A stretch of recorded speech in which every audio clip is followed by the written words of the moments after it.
યોગીજી મહારાજની બોધકથાઓમાં યોગી બાપાએ એક વાત કરી છે. એક ભાઈએ 13 દોકડા કહી એક મઠના આશ્રમના આંગણમાં દાટ્યા હતા અને પછી એની વૃત્તિ એમાં રહી ગઈ. બીજા જન્મે ઉંદર થયા. એ મઠના એક ઋષિ અને એક મહાત્મા બંને વાતચીત કરતા હતા. એમાં જે ઉંદર છે, જે જગ્યાએ દાટ્યું હતું ત્યાં કૂદતો હતો. લગભગ બાપા કે 1.5 ફૂટ ઊંચો કૂદતો હતો, કે 1.5 હાથ ઉપર. એટલે મહાત્મા છે તો થોડી થોડી વારે લાકડી મારે ને પેલાને ના આવે, દૂર ખસેડે. પણ પેલો વારે ઘડિયા આવે એટલે ઋષિ કે ભાઈ આ તું ટક ટક લાકડીથી શું કર્યા કરે છે? તો કે આ પેલો કે જે ઉંદર કૂદે છે કાટલો, કે ત્યારે ઋષિ કહે છે કે એનું બળ નથી, કે આ કોઈક દ્રવ્યનું બળ લાગે છે. એટલે ખોદાયું એ જગ્યાએ, એને લઈ લીધા 13 દોકડા. એટલે પછી ઉંદર શાંત થઈ ગયો. એમ પછી બાપા કહે કે દરેક જણને કેફ હોય, સત્તાનો કેફ હોય, જ્ઞાતિનો કેફ હોય. ઘણા આપણે નહીં પ્રબોધમ ધામમાં કે હું આ જ્ઞાતિનો, એમ પણ આપણી અક્ષર જ્ઞાતિ છે. એમ આના વખતે ઘણા બધા એ કરતા હોય. પણ બાપા કહે કે મહારાજાના ત્યાંથી કોઈ ચાંદલો આવે તો કેટલો કેફ ચડી જાય. એમ અત્યારે કોઈને દીકરી હોય કોઈ કાર્યકર્તાને, એને જેમ હરિશરણ સ્વામીએ વાત કરી, વૈભવ સૂર્યવંશીનું માગવું આવે તો કેટલો કેફ ચડી જાય. એમ બાપા કે આપણને તો પુરુષોત્તમ નારાયણનો ચાલ્લો આવ્યો છે, કે આપણો કેફ કેટલો હોવો જોઈએ. અને આપણને કોણ મળ્યા છે? હરિશરણ સ્વામીએ કીધું પેલા દીકરાની વાત, કે એને જે કેફ હતો, પણ જે કેફ છે કે આપણને જે પ્રાપ્તિ થઈ છે આપણને ખબર છે. અમને ગુરુવારની સભામાં શ્રીજી ચરણ સ્વામીએ કીધું કે આપણને કેવા પુરુષ મળ્યા છે, આત્માને જોનાર પુરુષ મળ્યા છે. તો અમે 14મી માર્ચે ત્યાં આગળ મેલબોર્નની ધરતી પર વોકિંગ કરતા હતા સ્વામી. તો ક્રિશ નામનો એક કાળિયો એટલો બધો આમ ઊભો રડે. એમ પછી તેને ઘરે બોલાવ્યો હતો, એની આખી વિડીયો લીધી. તો એ કહેતો હતો કે આ કોઈ હ્યુમન નથી ચાલતા, આ તો ભગવાન પોતે ચાલી રહ્યા છે. હું એનું વર્ણન નથી કરી શકતો. કેમ એમ કરતાં કરતાં એની આંખની અંદર ચોધાર આંસુ, સ્વામીજીની સામે બી એને ચોધાર આંસુ એ રડતો હતો કે મારું કોઈ એવું પુણ્ય નથી કે આ પુરુષની સામે હું જોઈ શકું, એમ બેસી શકું. અને સ્વામીજીએ બી જ્યારે આપણે સ્વાગત સભામાં ન્યૂઝીલેન્ડથી પધાર્યા તે વખતે વાત કરી હતી કે એ પ્રદેશની અંદર લગભગ રિસેશન જેવું, એટલે 25 થી 30-40% ભક્તોને જે ધંધાની અંદર જીરો, દેશકાળી કક્ષાના મૂકેલા. પણ સ્વામીજીએ વાત કરી કે એ લોકોએ ભજનનું બળ લીધું, પ્રભુનું બળ લીધું, ભગવાનના માથે પડીને જીવ્યા તો સમયો સર્વોપરી થઈ ગયો. પર્થની ધરતી પર હતા, જેમ નિષ્કામભાઈએ વાત કરી, તો પર્થ મંડળે મિશન ડબલની જય બોલાવતું હતું. તો અડધા બોલતા હતા ને અડધા નહોતા બોલતા હતા. સ્વામી કે અડધાને થવું છે મિશન ડબલને, અડધાને નથી થવું, કે એટલે બધા એકદમ ઉમંગથી બધા આખું મંડળ ફરી બોલ્યું મિશન ડબલની જય. પછી ગુરુએ એક વાત કરી કે બોલવાથી મિશન ડબલ ના થાય. એના માટે તન, મન, ધન સર્વ પ્રકારે એની અંદર હોમાવવું પડે તો મિશન ડબલની અંદર એ થઈ જાય. અમારે સિંગાપુરની અંદર એક આશુતોષભાઈ છે, બોમ્બેના જ છે, કાર્યક્ષેત્રે, મૂળ તો યુપી બાજુના છે. એ આ વખતે અત્યાર સુધી સ્વામીજી પધારતા હતા, પણ એમને બી દાખલો કર્યો. પધરામણીની અંદર સરસની સભા બી કરી, આયોજન કર્યું. પછી થોડા ઘણા બોમ્બેના કોન્ટેક્ટવાળા, એમને તે પોતાના સ્ટુડન્ટને ભણાવવાનું એ ડ્યુટી છે, ક્લાસીસ ચલાવે છે. એટલે જે બી પેરેન્ટ્સ હોય એ બધા પેરેન્ટ્સનો કોન્ટેક્ટ કરીને એમને સરસનું આયોજન કરેલું. 2 જ ભક્તો છે. તેમાં આશુતોષભાઈને તો દેશકાળ, પણ જેટલા ભક્તો અહીંથી ગયા, એવડી સ્ટાફને બધા જ, તો દરેક જણને એ સિંગાપુરની અંદર જે પોતાની કેપેસિટી બહાર બધાને રાખવાના, જમાડવાના, બધું દર્શન કરાવવાનું, એક ભક્તિ અદા કરી. પણ એ આશુતોષભાઈને પછી સ્વામી ગુરુહરિએ કીધું કે તું હોંગકોંગ નથી આવતો, કે હોંગકોંગમાં બી બોમ્બેવાળા મળી જાય. હવે એની પાસે જેટલા બી કોન્ટેક હતા તો એ બધા કોન્ટેકનો જોયું તો કોઈનો રિસ્પોન્સ નહોતો આવતો. સિંગાપુરથી ત્યાં એ કરે ને રિસ્પોન્સ ના આવે તો કંઈ હોંગકોંગ ગયા પછી તો રિસ્પોન્સ આવવાનો જ નહોતો. એટલે હોંગકોંગ બી આવ્યા. પછી મેં પુણ્યેશભાઈને કીધું કે અમારે ફ્લાઇટમાંથી તું તમારી રીતે રેગ્યુલર ફ્લાઇટમાં જા, પહેલી વાર દીકરો બેસે છે તે એને સાથે લીધો. પણ એક બી કોન્ટેક એમના થકી થયો નહીં, એટલે વિચારતો હતો એમ. સ્વામી ગુરુએ પ્રેરણા કરી, પ્રાર્થના થઈ કે એક બી કોન્ટેક્ટ નહોતો, છતાંય હોંગકોંગની ધરતી પર એ વ્યક્તિને લઈ આવ્યા કાર્યકર્તાને. પણ ગુરુહરિનું કોઈ બી વચન છે કે સૂચન છે કે હલનચલન છે, એ બધું આપણા આત્માને એક પ્રેરણા કરનારું હોય. એટલે આવ્યા તો કે હોંગકોંગ આવે તો હોંગકોંગની અંદર અત્યાર સુધી આપણે તો એક જ સદભાવવાળા કે નિષ્ઠાવાળા, જેને કહેવાય કે કોઈ એવું પરિવાર નહીં એમ. પણ કે એ આવે એ તો સિંગાપુરનો બેઝ છે, પણ હોંગકોંગની ધરતી પર 2 સભાઓ થઈ, ત્રીજી સભા બી થાય એવી હતી. પણ 24 પધરામણી કરાવી. તો એ વખતે આપણે વિચાર કરીએ તો ન્યૂઝીલેન્ડથી છે તો હોંગકોંગ ખાલી ફ્લાઇટની અંદર 12 કલાક થાય. તો એ બધાએ એક નવો કન્ટ્રી કરવા માટે 5 થી 6 વખત એ લોકો પહેલાં ગયા. આપણે વિચાર કરીએ કે જ્યાં કોઈ ઓળખણ ના હોય, જ્યાં આપણે જમવાનું વ્યવસ્થા ના હોય, રહેવાની વ્યવસ્થા બી જાતે ગોઠવવાની હોય, એ બધું જ આયોજન કરવાનું હોય.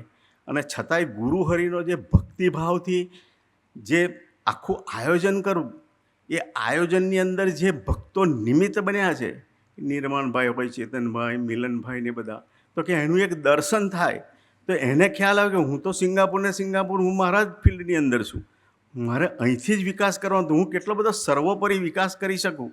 તો એક દર્શન કરાવવા માટે સ્વામીજી ત્યાં લઈ આવ્યા. પણ આપણે જોઈએ કે સ્વામીજી સિંગાપુરની ધરતી પર હતા અને એક જગ્યાએ પધરામણીમાં ગયા. તો સોફાને બધું હતું ને આસન પાથરવાનું હતું, તો નજીક પાથરતા હતા. એટલે સ્વામી કહે કે દૂર પાથરો કે આસન, કે આમે ક્યાં બધા મારી નજીક બેસે છે. એટલે સર્વમંગલ સ્વામીને મારી નજર એક થઈ. એ વસ્તુ આપણને કહેતા હતા કે નજીક ન બેસવું એટલે શું, કે મારી નજીક આમે કોણ બેસે છે. તો આપણે વિચાર કરીએ કે એની નજીક બેઠા કોને કહેવાય. તો એના રુચિ, રહસ્ય, અભિપ્રાયને જાણીએ તો એ નજીક બેઠા કહેવાય. એના વચનનો જો તોલ થાય એ નજીક બેઠા કહેવાય. તારા અર્થે શું ન થાય એમ. અને તમારું જે છે, આપણને બધાને સ્વામીશ્રીના પ્રસંગની ખબર છે કે બાપા લખતા 51 યોગેશ્વરોનું એક ડ્રીમ હતું. તો લઘુ કરવા જાય તો યોગીજી મહારાજ બાપા લખતા 51 એમ ધૂળની અંદર બી. એમ સ્વામીજીનું દર્શન કરીએ ગુરુહરિનું અત્યારે, કે જે જગ્યાએ જાય તો 3 મહિના આખું વિચરણ દરમિયાનની અંદર બી જોઈએ તો એમનું એક જ હોય, ગણેશપુરા કે હરિપ્રબોધમ ધામની અંદર. મેં હોંગકોંગમાં ગયા, કોઈ સ્ટેન્ડ જોયું તો સ્ટેન્ડ જોયું એટલે તરત મૈત્રી સ્વામીને કહે કે આપણને આ સ્ટેન્ડ છે ને હરિપ્રબોધમ ધામની અંદર કામ લાગશે. ન્યૂઝીલેન્ડમાં અંદર જોયા, કોઈ ટેન્ટ જોઈએ, કોઈ ચેર જોવે, એટલે તરત શાશ્વત સ્વામી એમને કહે કે આપણા હરિપ્રબોધમ ધામની અંદર આ ચાલે એવું છે. કોઈ નેટ જોવે બહાર લગાવડે તો કે આપણે કે ફેન્સિંગ માટે અંદર જોઈએ. જે બી જગ્યાએ જાય, સિંગાપુર જાય તો સિંગાપુરમાં એક ટાઇલ્સવાળાને ત્યાં પધરામણી કરી, તો એની જોડે એટલા બધા થાય કે આ જ વ્યક્તિ છે તો એની જોડે એ થઈશું તો આપણે ટાઇલ્સ માટે કેટલું સસ્તું પડે. એક જોઈએ તો 24 કલાકના અનુસંધાનની અંદર એમને એક હરિપ્રબોધમ ધામની અંદર એ રસ્તા હોય છે. પણ આપણે જે એની નજીક બેસવું છે એમ, તો એની અંદર બી સ્વામી જ્યારે બી બેંકોકની ધરતી પર અમેને પ્રતિકભાઈ પહેલી વખત ગયા તે વખત એક જ વ્યક્તિ ઓળખે, અને એમાંય પાછી સભા ગોઠવવાની અને આખો કન્ટ્રી જુદો, બધી જ રીતનું એ. પણ એડવાન્સમાં ગયા તો જ્યારે હોંગકોંગથી પાછા પધાર્યા સ્વામીજી, નિરામય પ્રદેશથી જ્યારે વિચરણ કરીને બેંકોકથી પાછા પધાર્યા અને એવીડીની અંદર થાળ ગ્રહણ કરતા હતા. થાળ ગ્રહણ કરતાં પ્રતિકભાઈને જોયા, કેમ કે સર્વોપરી એની અંદર નિમિત્ત બનેલા પાત્ર હતા. એટલે સ્વામીજીએ વાતથી વાતમાં કહ્યું એમને એ કરીને કે કાક પ્રતિકભાઈ કે બેંકોકમાં નિમિત્ત બન્યા. તો કે એવા આપણી અંદર કે નિષ્કામભાઈ છે, પછી પ્રાણેશભાઈ છે એ ત્રણને યાદ કરે કે આ ત્રણ છે એવા દરેક પ્રદેશની અંદર 5-5, 10-10 જો થઈ જાય ને કાર્યકર્તાઓ, તો ક્યાંક આપણો હરિપ્રબોધમનો જય જયકાર થઈ જાય. એ તો એમના સંકલ્પે જય જયકાર કરે એવા છે, પણ એ ત્રણનું વર્ણન કરવા જાય ને તો આખી સેશન જોઈએ. પણ એમને એવું એ સ્વામીજીએ એ ત્રણેય પાત્રોને જે નિમિત્ત બને છે, તો એ કોઈ પણ કન્ડિશનની અંદર, અમે બેંકોકમાં દર્શન કર્યું હતું, તો જે ભક્તોને બોલાયા હોય કે કોઈકને સેવા સોંપી હોય સવારે, તો એ જ કહી દે કે ભાઈ ચાય અમારી આટલી તૈયાર રાખજો, નાસ્તો તૈયાર રાખજો. હવે આપણે જ મેનેજમેન્ટમાં પેલું કરતા હોય, એમાંય જે આવે આવું બોમ્બાર્ડિંગ, અને છતાં એ બેલેન્સની અંદર જોઈએ તો આ ત્રણેય પાત્રો એવા છે કે ગમે તેવી પરિસ્થિતિની અંદર મૂકે તો ઝીરો અવસ્થા હોય કે કોઈ જગ્યાએ એ ના થાય, છતાં ભાઈ એ સક્સેસની અંદર પસાર થઈ શકે. એ નિષ્ઠાનું જે બળ છે, એ જે કેપ છે કે મિશન ડબલની અંદર ગણીએ કે એ કોઈપણ જણને સેવાની અંદર નિમિત્ત બનાવવાનો એમનો જે ઉમંગ છે એ દર્શન કરીએ. અને આપણને એક સુવર્ણ તક આપી છે કે આપણે તો જ્યારે આપણે 4-4 વર્ષના વાણા વહી ગયા એમ, પણ આપણે જ્યારે હવે નવા હરિપ્રબોધમ ધામનું એમનું એક ડ્રીમ છે, તો આપણે એવા કેટલાય ભક્તો છે દેશ વિદેશની અંદર. જ્યારે ન્યૂજર્સીનું મંદિર થવાનું હતું ત્યારે ચંદ્રકાંતભાઈ એડિશન પોતે એપાર્ટમેન્ટમાં રહેતા હતા. પોતાની શક્તિ હતી કે પોતે ઘર લઈ શકે, પણ એમને એવો સંકલ્પ હતો કે જ્યાં સુધી ઠાકોરજી બિરાજમાન થવા માટેનું એ ન થાય ત્યાં સુધી અમે એપાર્ટમેન્ટમાં જ રહીશું. એ થાય પછી જ અમે અમારું ઘર માટે કરીશું. આજે 8-10 દીકરાઓ એવા નિરામય પ્રદેશમાં છે કે જેને પોતે ઘર લેવા માટે આખી મૂડી તૈયાર રાખી હતી, પણ એ મૂડી સાસુ સ્વામીને એમના વચને કરીને એ સરેન્ડર થઈ ગયા કે ના, પહેલું આપણું સમયો, પહેલું આપણું હરિપ્રબોધમ ધામ, અને પછી આપણે એની અંદર એ થઈ. તો એવા ઘણા બધા દિવ્યેશભાઈએ લાસ્ટ ટાઈમ બી એ કર્યું. એક અમારા મિલનભાઈ કોઠિયા કરીને છે, તો એ મિલનભાઈના ઘરે જ્યાં ક્રાઇસ્ટચર્ચની અંદર ઉતારો હતો, એમને પૂછ્યું કે તમારા આટલા બધા બિઝનેસ ને બધું છે, એમ તમે એવું શું કર્યું એમ. એમને કહ્યું કે 2017 સુધી કે 2011થી કે અમે તો બધા ધંધો બધું જ કરીએ છીએ કે બધું જ, પણ કે ત્યાં સુધી કોઈ અમારા એક ધંધામાંથી બીજો ધંધો થયો નહોતો એમ, કે એવું સમર્પણ બી નહોતું. પણ 2020ના સમયમાં સાસુ સ્વામીના વચને ઝંપલાયું બધું ઝીરો થઈને બી, તો ત્યાર પછી અમારા 7 સ્ટોર થયા, સમર્પણ પછી સ્ટાર સ્ટોર થયા, અને અત્યારે સર્વોપરી એવા નિમિત્ત બનાવ્યા એમને. પણ દેશ વિદેશની અંદર જોઈએ, સ્કાર્બોરોની અંદર એક હિનાબેન કરીને છે, એમને એમેઝોનની અંદર જોબ છે. એમની જોબ લગભગ જે છે 11-12 કલાક સુધીની જોબ થઈ જાય, અને મોટે ભાગે એમને લેબરે ચાલવાનું હોય.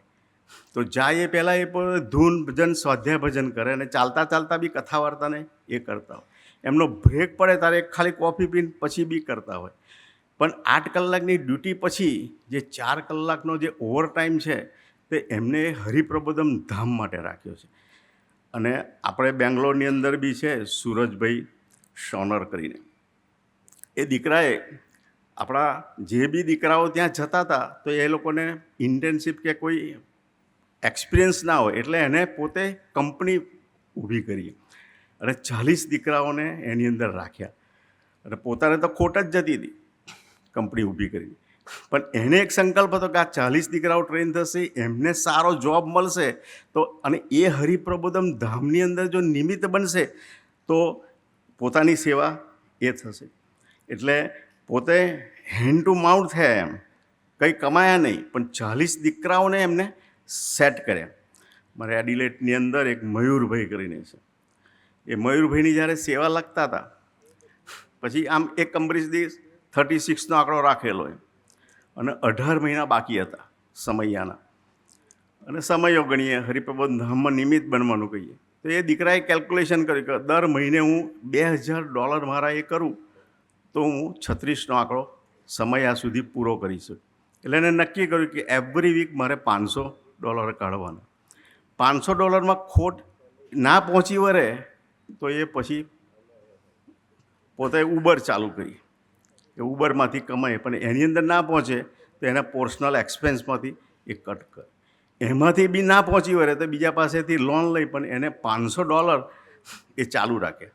પછી એને થયું કે લાવવાનું કોઈક બિઝનેસ કરીએ એમ, એટલે ફાઇબર ઓપ્ટિકનો બિઝનેસ સ્ટાર્ટ કર્યો. અને બિઝનેસ સ્ટાર્ટ કર્યો તો પછી એની અંદર બી પાછી લોસ ગઈ. પણ એને લોસ ગઈ, પણ એને $500 કમિટમેન્ટ જે છે વીકલી, એની અંદર એને કાપ ન મૂક્યો. એને એક ધાર્યું ચાલુ જ રાખ્યું, કોઈ પણ ભોગે એ ગમે તેમ કરી અને $500 એ કર્યું.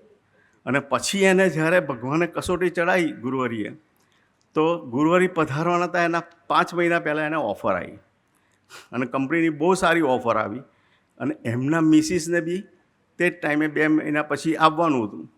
એટલે કંપનીએ બહુ સારી ઓફર આપી, પણ એ કંપનીએ જે ઓફરની અંદર એને રાતના 11:30 સુધી કામ કરવું પડે એવું હતું. બપોરે સ્ટાર્ટ થાય ને 11:30, એનું બધું જ દેવું નીકળી જાય, સેવા બી પતી જાય, બધું જ થાય. એને વિચાર કર્યો કે ગુરુવારી પધારવાના છે, તો એના માટે મારે યુવા પ્રવૃત્તિ તો કરવાની છે. તો હું સાંજનો ટાઈમ જો 11:15 સુધી જોબ કરીશ તો હું પહોંચી કેવી રીતે શકીશ? બીજી બાજુ આખો જ ખર્ચો નીકળી જાય, મિસિસને બી બોલાવવાના, આવે પછી હાઉસ કરવાનું. પણ એને પેલાને રિક્વેસ્ટ કરી કે જો તું મને દિવસની આપે તો સારું, કેમ કે બીજી બાજુ યુવા પ્રવૃત્તિની અંદર બી એટલું જ નિમિત્ત બનતો. એટલે કે ઇન્વિટેશન આપવા બી સાંજનો ટાઈમ હોય તો મને સારું પડે.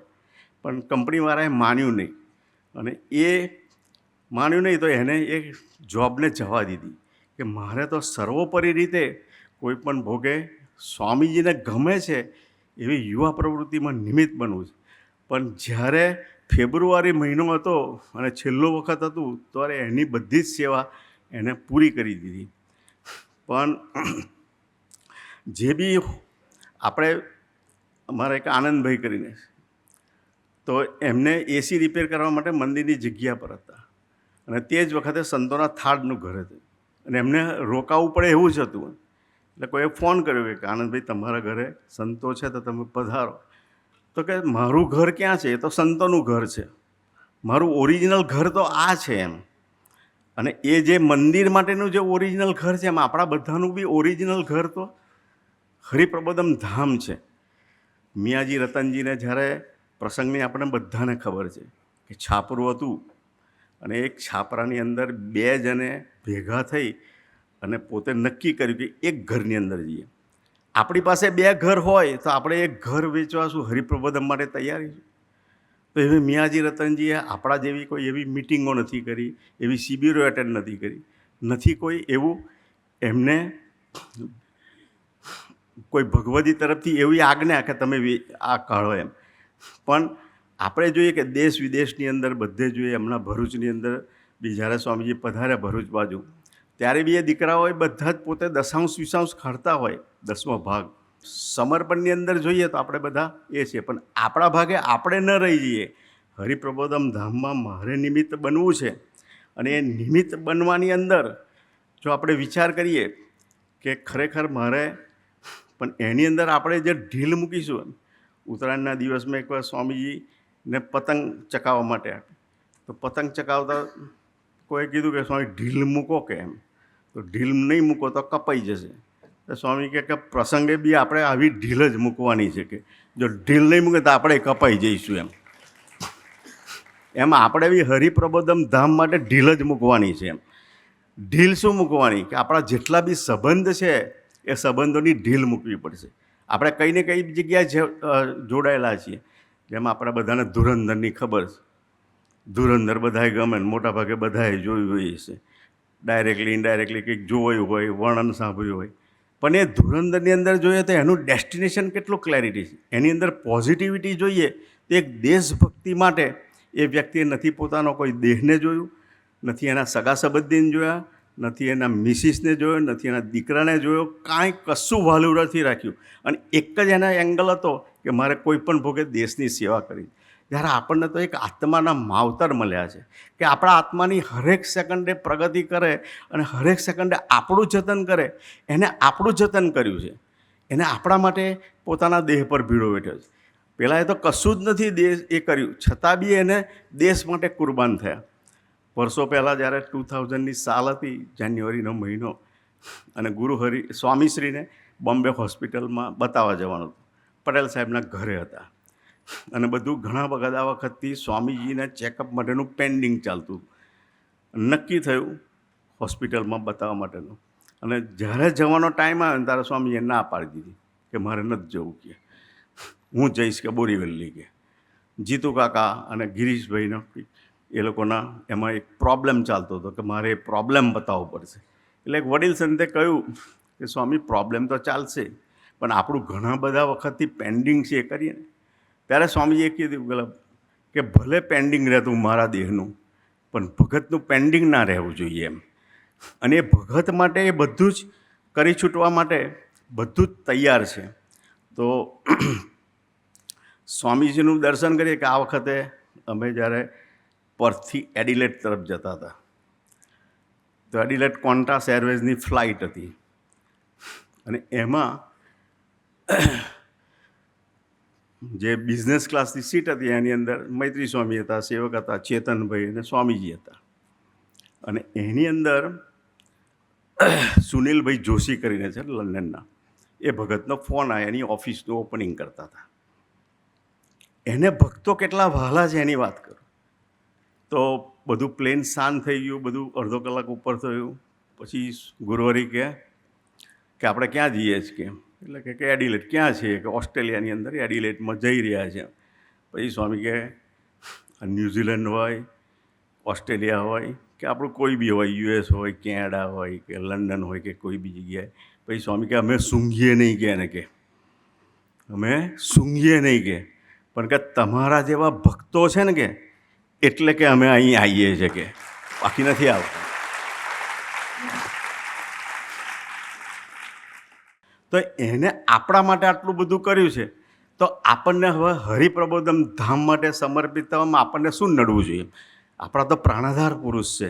આપણે એનો વિચાર કરીએ તો એ દર્શન કરીએ કે જે મિયાજી રતનજીને ભગવાન સ્વામિનારાયણના આશીર્વાદ મળ્યા કે ભગવાન સ્વામિનારાયણ ભેટી પડ્યા હતા. એક છાપરાની અંદર 2 ઘરને બદલે 1 ઘર કર્યું છાપરાની અંદર. તો એમને કંઈ સપોર્ટ નહોતો, એ સેવા કરતા હતા. તો એ સેવાની અંદર બી ડાયરેક્ટલી ઇનડાયરેક્ટલી જીવબા લાડુબાને ગમતું નહોતું, ઇનડાયરેક્ટલી ઉપેક્ષા કરતા હતા. પણ એ જે નેગેટિવિટી થતી હતી એ નેગેટિવિટીને બી એમને એમના ઘરવાળાને નથી કીધું કે જીવબા લાડુબાનો સપોર્ટ નથી મળતો. તો એ મિયાજી રતનજીને ભગવાન સ્વામિનારાયણ જાહેર સભાની અંદર ભેટ્યા અને આશીર્વાદ આપ્યા કે જા વાસથી મૃત્યુ નિર્મળ, અમારા જેવું તમે અંતરમાં સુખ વરસશે.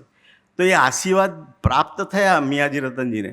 તો એક તો સેવામાં સહકાર નહીં, પણ બીજી બાજુ એમને કોઈ જાતની અપેક્ષા ના રાખી, કોઈ જાતની ઉપેક્ષા બંને પાત્રોની કરી બી નહીં. અને 0 અવસ્થા એમની જે પરિસ્થિતિમાં રાખ્યા એ પરિસ્થિતિની અંદર આનંદસભર હૈયે રહ્યા. તો આપણે બી આપણા જીવનની અંદર જ્યારે એમને સમગ્રનો આપણને ખબર જ છે, આપણે બધાને જ ખબર છે આપણને કોની પ્રાપ્તિ થઈ છે, કેવા પુરુષની પ્રાપ્તિ થઈ છે.